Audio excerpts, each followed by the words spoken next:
Okay. So we're reading The Curve of Time by Muriel Wiley Blanchett. I'm on the boat. It's raining. Got the little wall furnace going. Got the Denhan lamp going. It's very cozy in here. And totally self-contained.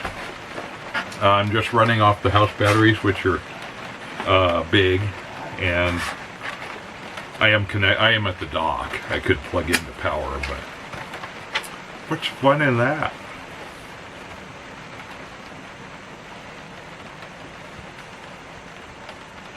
Okay, smoking some Peretti, LJ Peretti British from when I was there a few years ago down on the Boston Commons. So she's talking about following the path of Vancouver, and we spent the whole day avoiding drying rocks or being pushed by the tide in directions we didn't want to go, and holing up in little bays until we could move in the direction we wanted to. It was late when the tide hurried us out of those lonely waters into Southall Channel, deep and wide and free of rocks. We speeded up and headed for Quadra, the largest of this group of islands that plug the channel. It is a big island, 20 miles long, and the side we were on was to the north. It seemed desolate and dreary. We turned down towards Cape Mudge, where there was more chance of shelter for the night. We were passing a very uninviting bay, gray, small firs dripping moss, a boulder shore with drift logs at the top, when, "Mummy," said Jan, in a horrified voice, "what is that?" We crowded over to her side of the boat to see what she was pointing at. A very large bird with a big wing spread, red head and neck, was circling low above the beach. As we watched, two more rose slowly and silently from behind the logs into the air. And then the three of them, red heads on long red necks, after peering balefully at our boat, slid silently off into the dark forest. "There is a horrid smell," whispered Peter.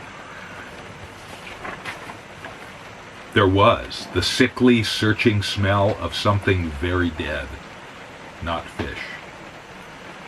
"What were they?" whispered Jan. "Vultures," I whispered. "What?" whispered John. "Vultures!" I shouted to break the spell that an unknown horror had cast over us. "Just vultures." "I can't bear them," said Jan, getting back her voice. "Why didn't they make any noise?" "What's a vulture?" broke in Peter. I had never seen a vulture before. I didn't even know that there were any on the coast of British Columbia. I thought they lived in deserts. Evidently, they are things that don't need any introduction. You just guess when you see them. I speeded up to get away from the smell. We still had to find an anchorage for the night. We hadn't eaten yet, and it would soon be dark. "I see an old home in there," said Peter presently. I slowed down and took the binoculars from him. It seemed worth investigating. There was a small island in the bay to one side of the point where the house was. There wouldn't be a house in this desolate place unless there was shelter for a boat. Jan went up to the bow, and we drew in towards the little island. Jan held out her arm and motioned, and I swung towards the left of the island, then through a narrow opening between the island and the shore. It opened into a little bay with a beach, both sheltered by the island, and there was enough water for anchorage. In a southeaster, you might have the whole Gulf of Georgia trying to get in too, but it would do for tonight. I couldn't let out very much chain. There was not much room to swing. I could hardly see the brown house lying quiet among the trees. There was no light. Was anyone listening? If we called out, "Is anyone there?" would anyone answer? I wouldn't let the children land on the beach. They had to be content with the little island while I cooked the supper. I didn't have a very good night. A breeze came up from the southeast, and we slopped a bit. I wasn't worrying about it, but a change of any kind in the night always rouses me. But I kept thinking of the vultures and wondering what had been behind the log, and that was not conducive to sleep. And the brown house I could no longer see stood there, listening. After breakfast, we went on shore to explore. Up 3 or 4 wooden steps from the beach, then along a gravel path bordered on both sides by lilac bushes. There had once been lawns and neglected flower beds circled the house. A veranda ran around 3 sides, reached by a flight of steps. We skirted round to the other side. Here the lawn sloped steeply to the sea, and there was a ground floor room with doors and windows. The door stood open, so we looked in. A kitchen stove stood there, chairs, and a dining table. On the table, a plate with a knife and a piece of bread. Had someone taken to the woods when they heard our boat? We backed out cautiously and, with an eye to the woods, went round the house and up the steps onto the veranda. There was no glass in any of the windows, but each one was securely covered with small mesh chicken wire. I first thought that someone must have used the house for chickens, but looking through a window I saw that the wire hadn't been for chickens. There were odds and ends of furniture, and the floor was littered with torn letters and pamphlets, otherwise quite clean. I tried the one door, and it opened. We went in. The windows at the back of the house were covered with wire too. Someone had evidently been trying to keep something either in or out, but which or what? I'm going to get a lighter because it's going to look better. Sometimes a lighter is just more convenient.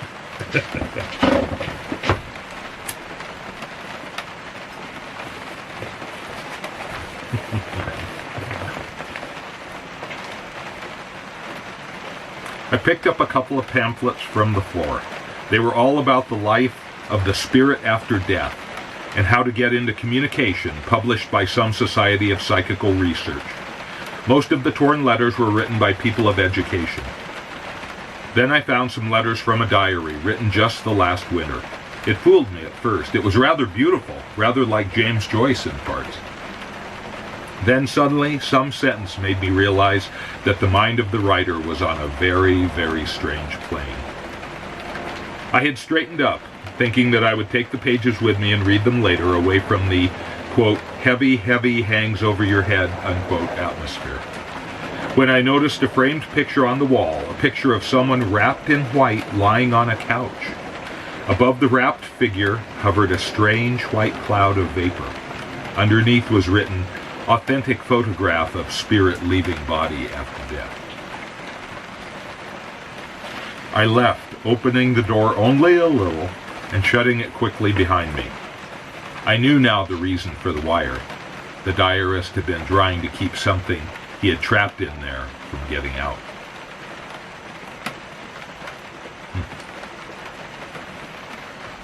Now remember, this is like in the late 1920s and into the 1930s.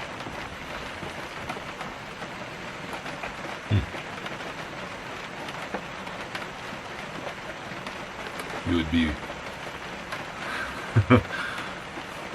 very alone there.